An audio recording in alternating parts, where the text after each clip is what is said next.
what is a prophet? Whether you believe in God or not, this may be interesting. A lot of people talk about prophets, and we want to know fake from real. The basis, why can we even believe that such a thing as a prophet even exists? This comes from the New Testament. In his letter to Ephesus, Paul says God gave some as apostles, some as prophets, some as evangelists, and some as shepherd teachers. Some take this to be a 5-part list, which it's not. It's not a 5-part list.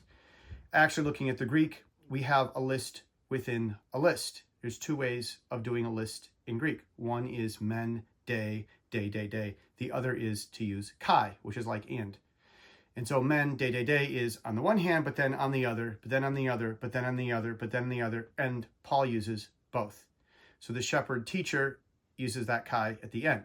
Literally, he says, God gave some as men apostles, day prophets, day evangelists, day shepherds, kai teachers. The idea of a teacher that was not arrogant and domineering was a new thing. Jesus had done that, and he called himself the good shepherd. So they didn't know what to call this thing. He's a teacher, but it's not arrogant. But it's a teacher, but he's not arrogant, but he's a teacher. And they'd never seen that before. So in the New Testament times, they were saying this shepherd teacher thing that, Jesus did, that's what that means. So we have a 4-item list. We have the apostles, the prophets, the evangelists, and then that shepherd teacher thing that Jesus did. All 4 of these come from God. Paul says so. In the Old Testament, all 4 of these are just one thing. They're just all called prophets. God talks about this in Deuteronomy when he says, I will raise up from among your brothers a prophet. I will put my words in his mouth, and you are to listen to him. And some of them are women. This never says it needs to be a man and not a woman. Actually, in the Old Testament, you do have lady prophets. So that's interesting.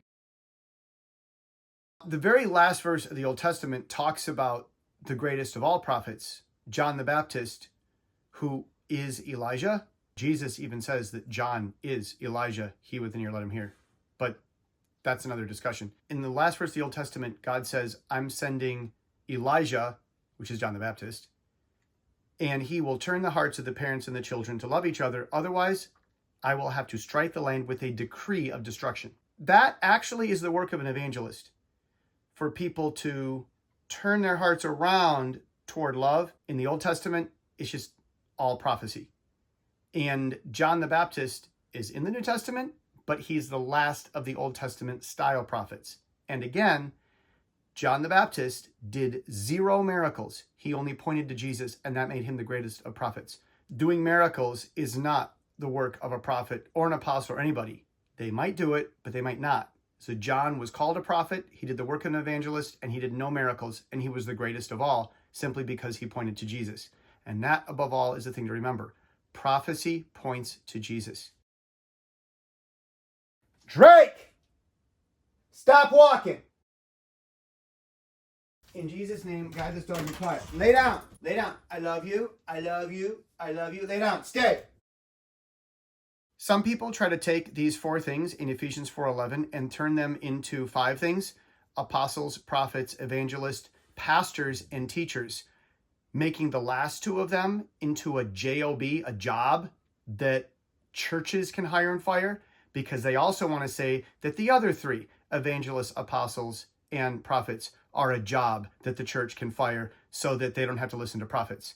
This is from a borderline heresy cult called Latter Rain Theology, where they use this term fivefold ministry. And the fivefold minister is this ultra super apostle super thing. And people's eyes glaze over when they talk about him, and it almost has a cult-like following, and it's kind of creepy and scary.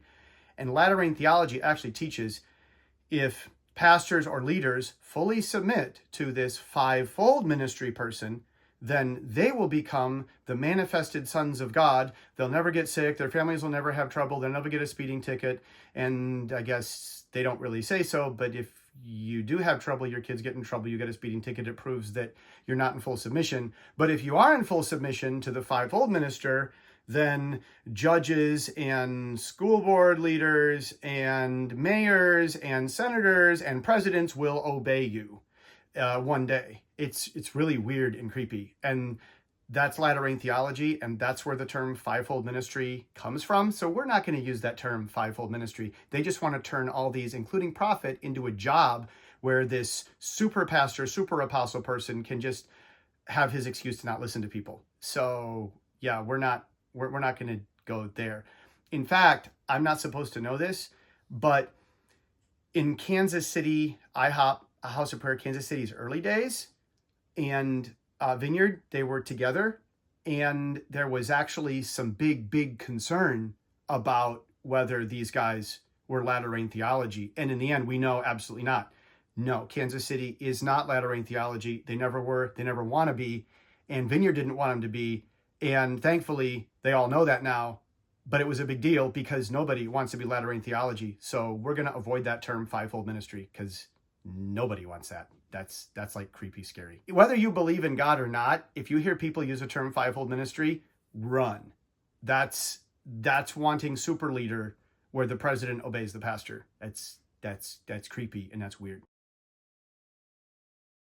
God gave these 4. And in the Old Testament, they're all considered prophets, and God sends them. They're not sent through the church. Pastors and bishops, the Pope, they don't approve who the apostles and prophets and evangelists and shepherd teacher type people are. No, God sends those directly. And the way it really works, an evangelist will just call people to change their hearts. And one of those shepherd style teachers will just be really good at leading people. And people will go to the person and ask, say, teach me, and he will. And you probably know people like that.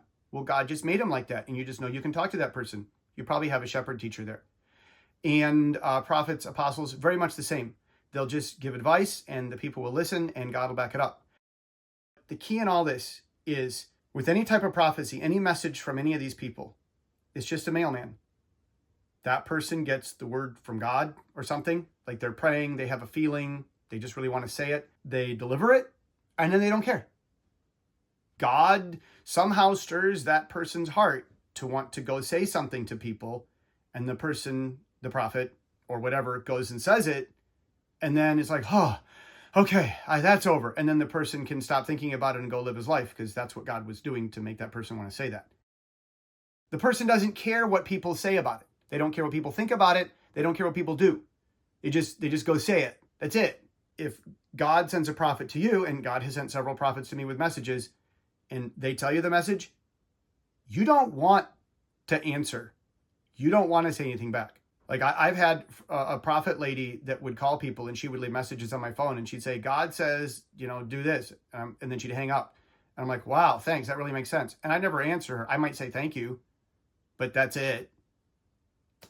If the prophet gives you a prophecy and then wants to know what you think about it, it's probably not real prophecy. If a prophet gives a prophecy and the people want to answer and say, all right, prophet, here's what I think, they probably just want to reject the prophecy. You don't tell the prophet what you think of the prophecy. It's like a mailman. They deliver the package. They don't care if you open it or what you do with it. They just deliver and then they go. That's how prophecy works. You don't tell the prophet what you think. The prophet doesn't ask for that. You don't want that. If a prophet asks for it, it's probably not a real prophecy. If the person wants to tell the prophet what they think about it, they probably just want to argue about it. A prophet doesn't force people to obey the prophecy. That's not how that works. It's from God, so God will enforce it. If you like it or don't like the prophecy, well, go tell God. He's the one that sent it. If the prophet says, tell me what you think, well, then you can call him out and say, no, prophecy doesn't work that way, so bye. I'm not going to listen. You can do that. If someone comes to you a prophecy and you don't like it, did they break any laws? If they broke laws, then you can enforce the law. But if someone gave you a prophecy and then they leave and they never come back, don't worry about it. You don't like what they said? Maybe you needed to hear it. If someone keeps coming to your house every day with a prophecy, call the police. So that's generally how prophecy works. I probably created more questions than answers. Definitely follow real prophecy and be careful. There's a lot of fake stuff out there because there are a lot of people that want to be controlling and we don't want any part of that. So be careful.